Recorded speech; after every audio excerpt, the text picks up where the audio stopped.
Ya, halo selamat malam. Saya Muhammad Afrian 2017-240062 akan menjelaskan tentang white box testing. Ya, next. White box testing adalah salah satu cara untuk menguji suatu aplikasi atau perangkat lunak dengan melihat modul untuk memeriksa dan menganalisis kode programnya. Ada yang salah atau tidak? Oke, next. White box testing adalah pengujian yang didasarkan pada kontrol detail desain, struktural kontrol desain program digunakan dengan cara prosedural untuk membagi tes ke dalam berbagai kasus uji. Sekilas dapat disimpulkan bahwa tes kotak putih adalah panduan untuk membuat program 100% benar. Oke, next. Kasus yang sering menggunakan white box testing diuji dalam beberapa langkah, yaitu 1. Uji semua keputusan dengan logika. 2. Tes semua loop yang tersedia dengan batasnya. 3. Tes untuk struktur data internal dan validitasnya. Oke. Syarat pengajuan white box testing adalah 1. Tentukan semua jalur itu sudah logis. 2. Buat case atau kasus untuk digunakan dalam tes. 3. Evaluasi semua hasil tesnya. Lalu 4. Lakukan tes secara menyeluruh. Nah, ini dia jenis-jenis white box testingnya. Yang pertama adalah basis path. Metode identifikasi yang berdasarkan pada jalur, struktur, atau koneksi yang ada dari suatu sistem umumnya disebut sebagai tes cabang karena cabang kode atau fungsi logika diidentifikasi dan diuji metode. Ada 2 bentuk basis path, yaitu zero path. Zero path adalah jalur tautan yang tidak perlu atau tautan yang ada pada suatu sistem. Lalu one path adalah jalur penting atau proses koneksi dalam satu sistem. Oke, yang kedua ada cyclomatic complexity. Cyclomatic complexity ini adalah perangkat lunak pengukuran yang memungkinkan pengukuran kuantitatif dari kompleksitas logika program. Dalam konteks ini, prosedur uji jalur dasar ini nilai kompleksitas siklomatik yang dihitung menentukan jumlah jalur independen dalam daftar program dasar dan menentukan jumlah tes minimum yang harus dilakukan.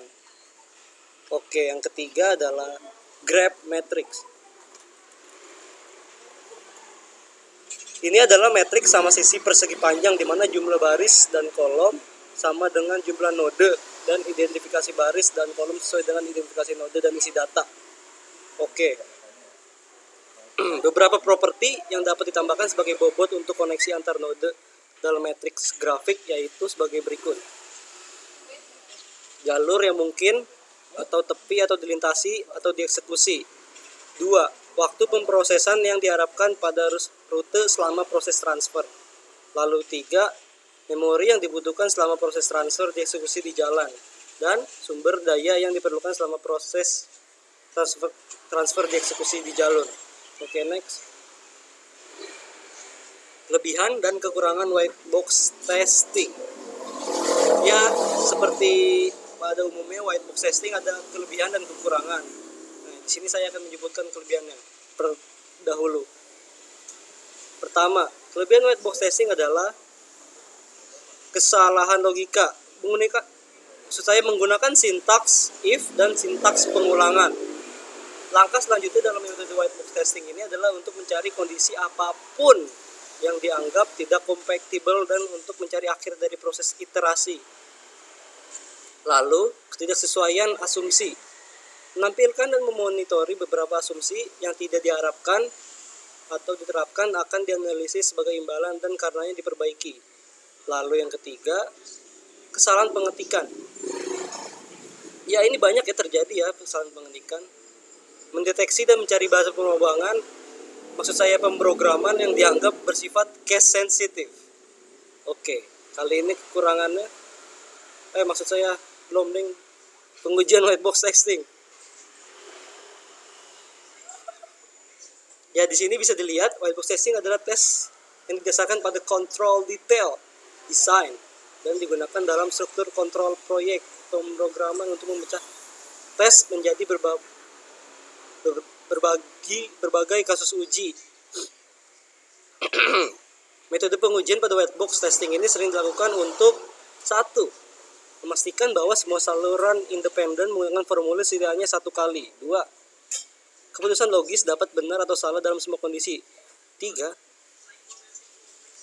Melakukan semua interaksi yang ada pada nilai dan batas operasi di setiap situasi dan kondisi.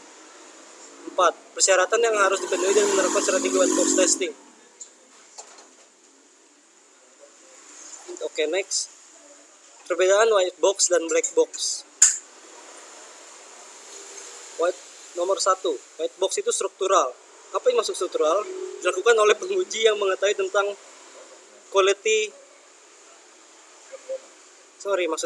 QA. Pengujian perangkat lunak atau program aplikasi dalam hal keamanan dan kinerja program, termasuk pengujian kode, perencanaan implementasi, keamanan, aliran data, dan kegagalan perangkat lunak atau software.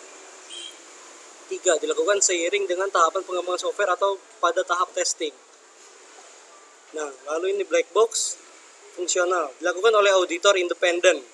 Independen itu artinya berdiri sendiri. Lalu melakukan tes berdasarkan pada apa yang Anda lihat, hanya fokus pada fungsional dan output. Pengujian cenderung berfokus pada standar desain perangkat lunak dan respon ketika ada celah. Lalu dilakukan setelah white box testing. Jadi black box itu prosesnya setelah white box. Oke, next. Terima kasih. Sekian dari saya, Muhammad Afrian. Wassalamualaikum warahmatullahi wabarakatuh.